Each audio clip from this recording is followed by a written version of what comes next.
আমি আজকে বেশ সকাল সকাল বের হচ্ছি। মোটরসাইকেলের ঘড়িতে 11:37 আর এখানে হচ্ছে 11:38। আর ওই যে একটা শেরেবাংলা কৃষি বিশ্ববিদ্যালয় ওই পাশে। দাঁড়ান একটু চেন টেন চিপ টিপ লাগায় নেই, কারণ রোদ ধুলা সবই আছে। উইন্ড ব্রেকারটা তো ময়লা যে কেমনে হইলো নিজেই বুঝলাম না। হাতগুলো একটু বেশি ময়লা হয়ে আছে। ব্যাগে করে আনছি, আনার পরে দেখি যে এই দুরবস্থা। বিসমিল্লাহির রহমানির রহিম। চলেন রাইড স্টার্ট করি। অ্যান্ড লুকায়া ছিলাম কই জানেন? রোদের জন্য একটু ভয়ে লুকায়া ছিলাম এই পুরানো এয়ারপোর্টের একটা গেট এখানে। জীবনে মনে হয় খুলে না এটা, বাট এখানেই লুকায়া ছিলাম। অ্যান্ড এটা তো দেখা যাইতেছে একটা বাস স্ট্যান্ডও। এখানে বেশ বাস টাসও থামতেছে। আমি যতক্ষণ থামলাম এতক্ষণের মধ্যেই দেখলাম। যাই হোক, এই সকালের ঢাকা শহর আমরা অনেক দিন দেখি না। আর কাজেও বের হইতেছি, যাব হচ্ছে দক্ষিণ খান। দক্ষিণ খান চিনেন আপনারা? চেনার তো কথা। কসাইবাড়ি রেলগেট পার হয়ে সোজা ভেতরে গেলে যেই এরিয়াটা, ওটাই হচ্ছে দক্ষিণ খান। আর ওইখানে একটু ছোট কাজ আছে, বাসায় যাবো আজকে। মানে অনেক ব্যাপার স্যাপার। আজকের ব্যাপার স্যাপার উত্তরা কেন্দ্রিক। তবে উত্তরা কেন্দ্রিক ব্যাপার স্যাপার তো আসলে ভিডিওতে আমরা দেখাবো না। আমরা ভিডিওতে যে ব্যাপারটা নিয়ে কথা বলবো সেটা হচ্ছে এই বাইক অ্যান্ড এই রাস্তা অ্যান্ড আমাদের এই জীবনযাপন। আচ্ছা, যেখানে আমরা ছিলাম না, যেখানে তো আমরা এখনো যাই নাই, একটা ফোন আসছে। আমি আসলে প্রত্যেক দিনই ঠিক করি যে বাইক চালানোর মানে স্টার্ট দেওয়ার আগে ফোনটা অফ করে নিব, বাট ফোনটা অফ করা হয় না। দাঁড়ান, সামনে দাঁড়ায় একটু ফোনটা চেক করি অ্যান্ড দেন, কারণ তা না হলে এই ফোনটা আসতেই থাকবে অ্যান্ড যতবার ফোনটা আসতে থাকবে ততবার আমাকে ডিস্ট্র্যাক্ট করতে থাকবে। এই বাইকটা নিয়ে অনেকগুলো কথা হবে আজকে। কথা হবে কারণ হচ্ছে এই বাইকটা তো চালাইতেছি কালকে থেকে একদম কন্টিনিউ অ্যান্ড কয়েকদিন আরও চলবে, তো কথা আরও হইতে থাকবে। তার আগে ফোনটা শেষ করি। দেখেন, নর্মালি আমি এত সকালে ঘুম থেকে উঠি না। সবাই জানে আমি এত সকালে ঘুম থেকে উঠি না। আর আমার যাবতীয় ফোন আসে হচ্ছে 12টা-1টার পরে। কিন্তু আজকে বাইক নিয়ে বেরোচ্ছি, এই জন্য আজকে এরকম সকালেই ফোন আসা শুরু হয়ে গেছে। 11:40 এখন সময়। চলেন আমরা এদিক থেকে রওনা হই। অ্যান্ড এটা একটা খুব রিস্কি জায়গা, আমরা একটু দেখি এই জায়গাটা। এই মোড়টা আমরা সবাই বেশ স্পিডে থাকি, যে দেখেন সবাই মোটামুটি স্পিডে আছে। অ্যান্ড এরকম স্পিডে গিয়েই এই কোনাটায় গিয়ে দেখি যে এখানে এরকম বাস থেমে আছে। আর এটা বেশ রিস্কি হয়ে যায়। হঠাৎ করে এরকম ডানে চাপতে হয় এদিক দিয়ে পার হওয়ার জন্য। অ্যান্ড ডানে যদি অন্য কোনো গাড়ি থাকে এটা আরও বেশি রিস্ক হয়ে যায়। যদিও এখানে কোনো অ্যাক্সিডেন্টের রেকর্ড এখনও পর্যন্ত শুনি নাই, বাট আমার কাছে মনে হয়েছে যে এই ব্যাপারটা একটু রিস্কি। এই জন্য আপনাদের সাথে হালকার উপরে একটু শেয়ার করে রাখলাম। লাস্ট 2 দিন এই রোডে চলাফেরা করতেছি, আর 2 দিনই আমার কাছে মনে হয়েছে যে এই ব্যাপারটা মানে অল্প হইলেও রিস্ক আছে এই ব্যাপারটার মধ্যে। তবে এই বাইকের লুকিং গ্লাসগুলো ভাই সেই মানে ভিজিবিলিটি যে দেয়, কিন্তু যে ভাইব্রেশনটা হয়, ভাইব্রেশনটা মানে খুবই বাজে। বেশ ভাইব্রেশন দেয় এই বাইকটা। অ্যান্ড 2 দিনের রাইডে আমি যেটা বলবো যে চিকন একটা ভাইব্রেশন এটার হ্যান্ডেলেও ফিল করা যায়। আপনি যখন স্পিড বাড়াইতে থাকবেন তখন তো একটা বড় ভাইব্রেশন আছেই, যেটা কোমর থেকে বের হয়, মানে বাইকের কোমর থেকে, ব্যাক চেসিসের জয়েন্ট থেকে মনে হয় বের হয় ওইটা। আর এমনিতেও যখন চালাবেন বা ইঞ্জিন ব্রেকে ছেড়ে দিবেন হাই থ্রটলে উঠার সময়, ওই টাইমে আমার মনে হয় যে এটার হ্যান্ডেলে একটু ভাইব্রেশন, বিশেষ করে ইঞ্জিন ব্রেকে থাকা অবস্থায় হ্যান্ডেলে একটা বড় মাপের ভাইব্রেশন হয়। মানে ভাইব্রেশনটা কীরকম জানেন? খুব সূক্ষ্ম ভাইব্রেশন, চিকনভাবে। মোবাইলে ফোন আসলে যেমন, তো ওইটা আবার আমার হাত অবশ করে ফেলে। এই একটা সমস্যা আমার হাতে আছে, হয়তো এটা আমারই সমস্যা। কারণ আমি একবার 4V'র মধ্যে হচ্ছে ফেজারের হ্যান্ডেল লাগাইছিলাম অ্যান্ড তখন এই প্রবলেমটা হয়েছে, আমার হাত অবশ হয়ে যেত। খুব সূক্ষ্ম একটা ভাইব্রেশন। তো সেম এই বাইকের মধ্যে ওই ভাইব্রেশনটা পাচ্ছি। তবে আমার যেটা মনে হয় যে এই ভাইব্রেশন থাকবে না, হয়তো ব্রেক ইন পিরিয়ড পার হইলে বা আরে 1,500-2,000 কিলো চালাইলে হয়তো বা এই ধরনের ভাইব্রেশনটা থাকবে না। এটা একটা মানে ধারণা করতেছি আর কি, কারণ নতুন ইঞ্জিন, এর আগে কে কিভাবে চালাইছে এটা তো আর আমরা জানি না। ভাইরে ভাই, অফিসার হইলে দেখছেন সে ঘুরবে, এই জন্য পুরো রাস্তাটা আটকায় দেওয়া হয়েছে। মানে জাস্ট সে ঘুরবে এখান দিয়ে, আর আমরা ঘুরলে আরে গেলে যাইতে পারলে যা, মরতে পারলে মর। এটা কার কি? এটা হলো পুরান এয়ারপোর্ট। আগে এক সময় এখান থেকেই মানুষ বিদেশ যেত। এখন তো নতুন এয়ারপোর্ট হওয়ার পরে এটা হয়ে গেছে ডিফেন্সের জন্য। তবে এই বাইকটা স্পিড উঠে যায়। দেখেন এইটুকের মধ্যে আমি 80 উঠায় ফেলছি, কিন্তু আমি 80 উঠাইছি, এই বাইক তো আমার ছেড়ে আরও স্পিডে চলে যেতেছে। মানে এমন না যে আমি একা স্পিডে চালাইতেছি, এই টাইমে মোটামুটি সবাই স্পিডে চালায়। আর একটা সিগন্যাল ভাই, এই সিগন্যালটা আমি অলওয়েজ ভয় পাই। এই সিগন্যালে হুট করে পুলিশ আইসা বাইক ধইরা ফেলে, মানে ধরেই পেপার, লাইসেন্স এগুলো দেখে। আমি আমার লাইফে মনে হয় সবচেয়ে বেশি ধরা খাইছি এই সিগন্যালে। অ্যান্ড এই সিগন্যালে আরেকটা ব্যাপার হচ্ছে, সকাল 6টার পর থেকেই একদম পুলিশ আইসা এই সিগন্যালে ধরা শুরু করে। যখন মাওয়া থেকে এসে উত্তরা যেতাম ওই টাইমে বেশিরভাগ ধরা খাইতাম। 6টা, 6:30, 7টা বেজে যেত এখানে আসতে আসতে। আর এখানে সেই করটা খাইতাম। যদিও লাইসেন্স সব কিছু তো আসলে নিয়েই চালাই, কখনোই প্রবলেম হয় নাই। বাট মানে চেকপোস্টের আন্ডারে, চেকের আন্ডারে পড়ছি বেশ কয়েকবার। এদিক দিয়ে সবাই এত ইউটার্ন নিতেছে, কাহিনী কি? আচ্ছা চলেন, আমরা আজকে এয়ারপোর্ট রোডে এই বাইকটা টানবো, মানে চালাবো আর কি। এই কারণে এই বাইকটা আজকে নিয়ে বের হওয়া। তাহলে এত বড় বাইকটা আমি দক্ষিণখান যাওয়ার জন্য নিয়ে বেরোতাম না, যেহেতু আমার নতুন বাইক। আর দক্ষিণখান রোডের যে কসাইবাড়ি রেলগেট, এই রেলগেটটা এমন একটা রেলগেট যে এখানে আপনি যদি খুব ভালো রাইডারই হন তাহলে রিক্সার সাথে গুতানা খাওয়া বাইক নিয়ে ভিতরে ঢুকতে পারবেন। আর যদি আপনি রাইডার ভালো না হন তাহলে আপনার বাইকের অবস্থা দফা রফা হয়ে যাবে। আরে আমি একবার নতুন R15 কেনার পরে এক ট্রাক না পিকআপের সাথে এরকম মুখোমুখি যায় এমনভাবে আটকাইছি, মানে হয় আমার বাইক পড়বে, নয় আমার বাইক ওর সাথে বাড়ি খাবে। তো যাই হোক, এক চালক ধরে আমার বাঁচায় দিছিল, তা নাহলে ওই দিন বাইক ফালাই দিতে হইতো আমার রেলগেটে। এরকম অনেক ঘটনা আছে। মানে ওইখানে আসলে একটা সময় কসাইবাড়ি রেলগেটে লোকজন কম ছিল, একটা রেসপেক্ট দিত, বাইকারদের বলেন গাড়িওয়ালাদের বলেন রেসপেক্ট দিত। এখন এত লোক হয়ে গেছে যে আসলে কেউ কারো ধার ধারে না। আর রিক্সাওয়ালাদের ব্যাপারটা হচ্ছে, অটো রিক্সা যারা চালায় এদেরই মানে পরিমাণ এত বেশি হয়ে গেছে, এরা আসলে হু কেয়ার্স, ওই টাইপের একটা অবস্থা হয়ে দাঁড়াইছে ওদের। তবে যে যাই বলুক, এই বাইকটা চালায় এই বড় রোডে শান্তি পাইতেছি। এখন ফুয়েল মাইলেজ কেমন দিবে এটা আমি জানি না, এই জন্যই আসলে কয়েকদিন টানা চালাবো, টানা চালায় দেখবো যে আসলে মাইলেজ টাইলেজ সব কিছু কীরকম, রেগুলার চালানোর মতো কি না। এখন নিজের নামে পেপার করে ফেলছি, নিজের নামে আমি ফার্স্ট মালিক। মানে এটা একটা লস প্রজেক্ট যদি বাইকটা আমার পছন্দ না হয়। দোয়া রাখবো যাতে বাইকটা আমার পছন্দ হয় এবং লং টাইম যাতে আমি রাখি, কারণ এই বাইক লং টাইম না রাখলে আমার জন্য বিশাল একটা লস হয়ে যাবে। কারণ অনেক টাকা দিয়ে কাগজ করছি ভাই, অলমোস্ট 20,000 টাকা লাগছে আমার এই বাইকের নাম্বার করতে। চিন্তা করেন অবস্থা, যেখানে 14-15 হাজার টাকায় নাম্বার হয়ে যায়। নট ফর মানে এমন না যে স্পেশাল নাম্বার নেওয়ার কারণে টাকা খরচ বেশি গেছে, আসলে ওই যে আরেকজনের নামে ট্যাক্স পেপার অ্যান্ড গেট চালান করা ছিল, গেট পাসটাস, মানে আরেকজনের নামে বাইকটা কেনা হয়েছে না বাজাজ থেকে, দেন ওই ফাইল চেঞ্জ করে আমার নামে রেজিস্ট্রেশন হয়েছে, এই জন্য আসলে খরচটা একটু বেশি হয়েছে। এমনিতে তো চিপা চাপা দিয়ে মনে হয় বাইকটার অনেক পাওয়ার, কিন্তু অন্যান্য বাইকের সাথে যখন এখন চালাইতেছি, মানে ওরকম যে একদম সবাইকে ক্রস করে খুব ইজি চলে যেতেছি ব্যাপারটা তা না। তবে হ্যাঁ, একটু পাওয়ার বেশি, একটু পাওয়ার খেলে, একদম যে খেলে না ব্যাপারটা তা না। তবে পাওয়ারের সাথে কন্ট্রোলিং কীরকম এটা বুঝার আছে। আমি অবশ্য 4 নাম্বার গিয়ারে চালাইতেছি, আরেকটা গিয়ার এখনও বাকি আছে। অ্যান্ড যেই সমস্ত বাইকে হচ্ছে 5টাই গিয়ার, ওই সমস্ত বাইকের একটা ব্যাপার হচ্ছে লাস্ট গিয়ারে গিয়েও স্পিড উঠে। যে সমস্ত বাইকের 6 গিয়ার দেখবেন যে 5 নাম্বার গিয়ারে গিয়েই ও একদম টপ পর্যন্ত নিয়ে নেয়, দেন 6 নাম্বার গিয়ার ওই স্পিডটাকে ধরে রাখে, এরকম হয়। বা হয়তো বাড়লেও খুব অল্প, বাট 5 গিয়ারের বাইক উঠে। তবে একটা বাইক চালাইছিলাম ভাই, হায়াসং জিভি 300S, বাইরে ভাই ওটা 6 নাম্বার গিয়ারেও যেভাবে উঠে। টুইন সিলিন্ডার যে কী জিনিস ওটা দিয়ে বুঝছিলাম, অ্যান্ড 4 সিলিন্ডার যে কি হবে ওইটাও কিছুটাও আমাকে আইডিয়া দিয়ে গেছে। তবে ভাল লাগতেছে চালাইতে, মানে স্ট্যাবিলিটি অনেক ভালো। বাইকটা যে ভারী এটা চালাইতে গেলে বোঝা যায়। মানে এমন না যে মুভমেন্টে প্রবলেম, দেখেন কত বড় নাম্বার প্লেট লাগাইছে, এমন না যে মুভমেন্টে প্রবলেম হয় তা না, বাট বাইকটা ভারী যে এটা ব্রেকিং অ্যান্ড টান দেওয়ার সময় একটা স্টেবল সিচুয়েশনে আপনাকে একটা স্টেবল অবস্থা তৈরি করে আর কি। রোজ একটা কথা আছে, সস্তার 3 অবস্থা। এই কথাটা কেমন জানেন? এই কথাটা আমি বাইকের ব্যাপারেই বলতেছি, তবে একটু প্রথমে অন্য গানটা গিয়ে তারপরে এখানে আসতেছি। সস্তার 3 অবস্থাটাই এমন হয় যে আপনি একটা জিনিস সস্তায় কিনলেন, অ্যান্ড সস্তায় কিনে দেখলেন যে আসলে জিনিসটা আপনি ভালো কিনেন নাই, ওকে। দ্বিতীয় অবস্থা এমন হতে পারে, একটা জিনিস আপনি সস্তায় কিনলেন অ্যান্ড ওইটা পারফরমেন্সে গিয়ে আপনি বুঝলেন যে না, আপনি ঠকছেন, বা কিছুদিনের মধ্যেই বুঝতে পারলেন। আরেকটা হচ্ছে সস্তায় কিনলেন, কিছুদিন পর ওটা ফেলে দিতে হইতেছে, ওইটা আর আপনার কাছে লাস্টিং করতেছে না, মানে লংজিভিটিটা কম। এরকম 3 অবস্থা, বিভিন্ন রকম 3 অবস্থা হইতে পারে।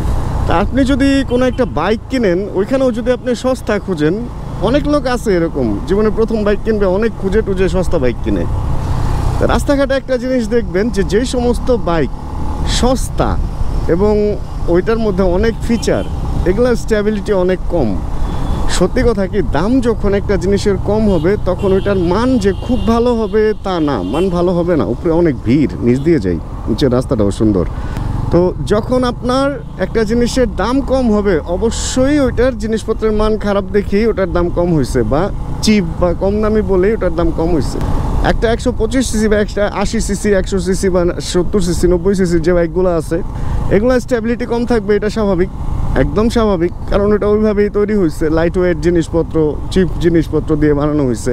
একটা 600 সিসি বা 650 সিসির বাইক হেভি হবে, এটাই তো স্বাভাবিক, তাই না? স্বাভাবিক, এটাই হওয়ার কথা ছিল বা এটাই হয়। এখন আমরা 150 সিসি সেগমেন্টে বাইক কিনতে গিয়ে চিন্তা করি যে একটু কম দামে ভালো জিনিস। দেখেন 4V কম দামে ভালো জিনিস ছিল, অ্যাক্সিডেন্টের রেকর্ডও কিন্তু কম না, কারণ এক দিক দিতে পারছে, আরেক দিক দিতে পারে নাই।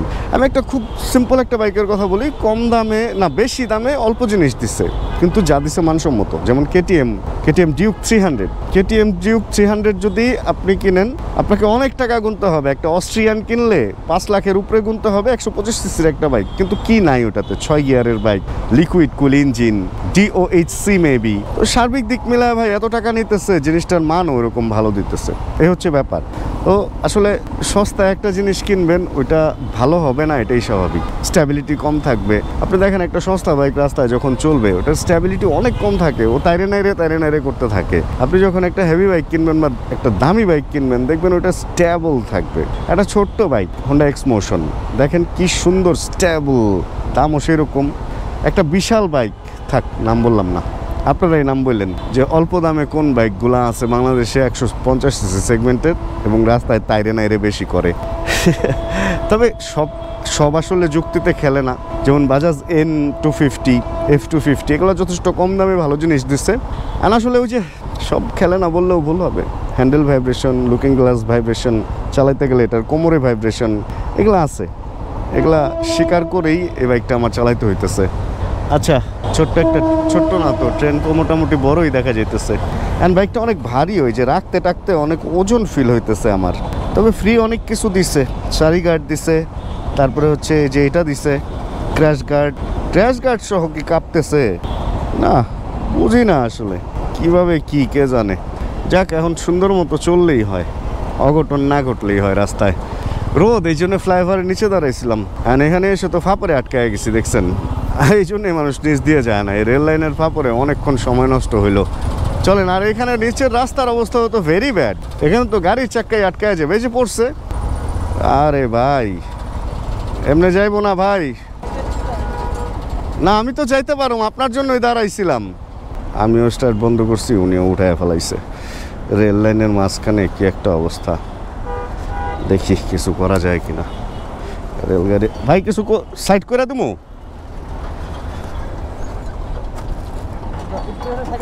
হ্যাঁ ধরছি ভাই, হয়ে গেছে, ছিঁড়ে গেছিল মনে হয় এটা, তাই না? ব্যাগ হয়ে গেছে ভারী সাইকেলের চেয়ে। এখন ট্রেন আইলে কেমনটা হইব? হবে ভাইয়া? না হবে না ভাইয়া, আপনি একটু সাইড করে আনেন, ওই পাশে থামায়। হ্যাঁ, কিছু একটা আটকাইছে মনে হয়। ঘটনা এইখানেই, দাঁড়ান, এগুলা সাইড করে দিস। আমার বাইকও তো রেখে আসছি লাইনের উপরে, একটা কাজ করছি, এই যে দেখেন। ওকে ভাই, এবার বাকিটা আপনি আস্তে ধীরে বাইন্ধা নেন। আরে রেল লাইনের উপরে বাইক রেখা কি যে করতে, এই বাইকটার কিন্তু সেই লাগতেছে, পুরা ডার্ক অ্যান্ড সেক্সি।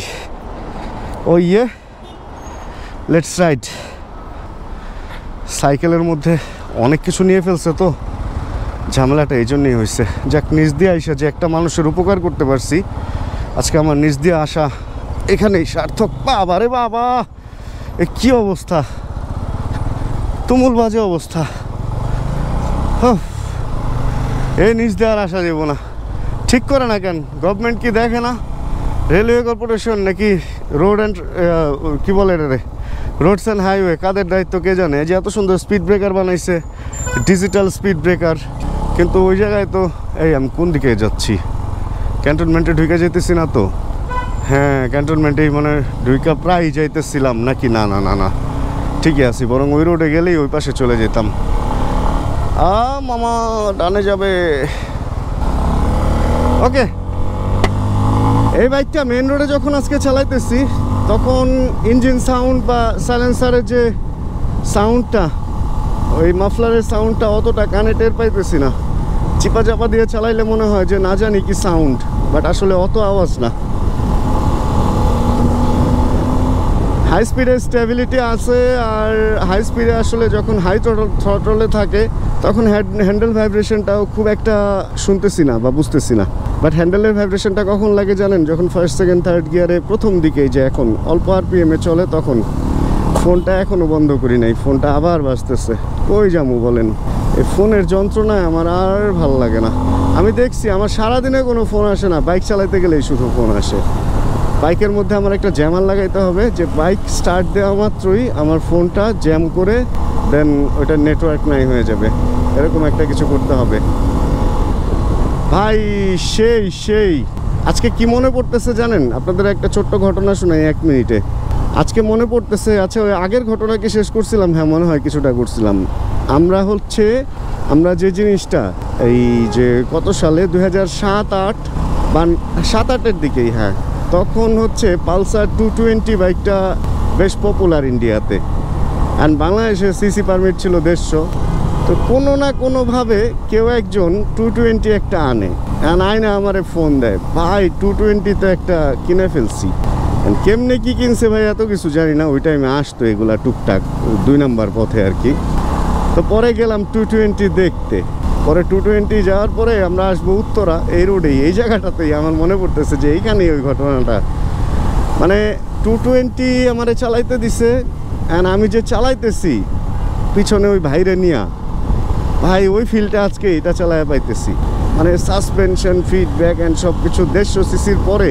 তখন মনে হয় 150-র মধ্যেও অ্যালয় রিম আসছিল কিনা আমার ঠিক খেয়াল নেই, বাংলাদেশে আসছিল কিনা। বাংলাদেশে তো সব কিছু একটু পরে আসে। 150-র মধ্যে হচ্ছে আমরা স্পোকের চাকাটা আমি চালাইতাম, অ্যান্ড পালসারই চালাইতাম। এর মধ্যে পালসার 220 আমার একটা ধরায় দিছে, ভাই চালাইয়া যে পিনিকটা পাইলাম। এই দেখেন ওই যে সামনে 4V কি টানটা দিছে। এখন 4V তো এরকম টান দেয় কিন্তু থামতে তো আর পারে না। ওই গেল, ওই যে অনেক আগে চলে গেছে। তবে আমার টানও যে খুব কম তা না, এবং খুব ইজি টান উঠতেছে ভাই। এটা 100 উঠার পরেও এমন একটা মানে নর্মাল ভাইবে চলতেছে যে এটা আসলে 100 উঠে নাই, হয়তো 60 উঠছে এরকম। এটার মজাটা এখানে আমার মনে হইতেছে। 100-তে অনেক বাইকই আছে বাতাসে কাঁপাকাঁপি এই সমস্ত জিনিস শুরু করে দেয়, বাট এই বাইকটার কোনো কাঁপাকাঁপি বা এই ধরনের ব্যাপারগুলা পাচ্ছি না। আজকে এতটুকুই এক্সপিরিয়েন্স নিলাম। আজকের এক্সপিরিয়েন্স আসলে এতটুকু, এর চেয়ে বেশি নেওয়ার কিছু নেই। কারণ একটু পরে ঢুকবো হচ্ছে দক্ষিণখান রেলগেট পার হয়ে, সেই জ্যাম ঠেলবো, অ্যান্ড ওই জ্যামের এক্সপিরিয়েন্স আসলে শেয়ার করার কিছু নাই। আর আমার যেহেতু ফোন আসতেছে, আমি বুঝতেছি যে ওই দক্ষিণখানের ওই যেখানে কাজ ওরাই ফোন দিতেছে যে আমি কত দূরে এটা জানার জন্য। তাই আজকের এই ভিডিওটা থেকে এখানে বিদায় নিয়ে নেই। আমরা ইনশাআল্লাহ এরপরে যদি আজকে তাড়াতাড়ি ফিরতে পারি, বাইকটা নিয়ে 300 ফিট গিয়ে টেনে একটা ভিডিও করে রাখবো, আর যদি না পারি তাহলে আরেকদিন ইনশাআল্লাহ। তাহলে আজকের এই ছোট্ট ভিডিওটা এখানেই শেষ করি। অ্যান্ড যদি এই ভিডিওতেও কোনো কিছু ভালো লাগে প্লিজ একটা লাইক দিয়ে দিন। চ্যানেলে যদি নতুন হন প্লিজ সাবস্ক্রাইব করে আমাদের ফ্যামিলি মেম্বার হয়ে যান। জানাবেন কে কোন জায়গায় বসে ভিডিও দেখছেন। অ্যান্ড যতক্ষণ পরবর্তী ভিডিও নিয়ে আবার আমি না আসতেছি, ততক্ষণ ইনশাআল্লাহ আমরা থাকবো ভালো, আমরা থাকবো সুস্থ এবং করতে থাকবো চিল। বাট আমি চিল করতে পারতেছি না। এয়ারপোর্ট রোডে যে এত ভিড় হয় এই দিনের বেলা, এটা আমার জানা ছিল না। আর এটা কেমনে বাইক চালায় ভাই, কই দিক দিয়ে কোন দিক দিয়ে যে কই ঢুকায় দেয়। আমার লুকিং গ্লাসের সাথে আরেকটু হইলো ওই পিছনের পিলিয়ন খাইতো বাড়ি। কী সিস্টেমে বাইক চালায় কে জানে।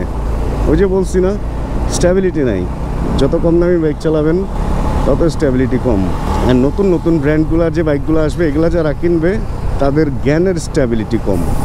মানে ভাই কম দামে পাই একটা চাইনিজ বাইক কিনে ফেলবে, অ্যান্ড পরে সারা জীবন হাই হতাশ করবে।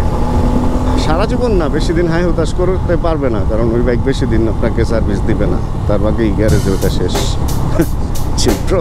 Check the mic and make sure it sound right, boys.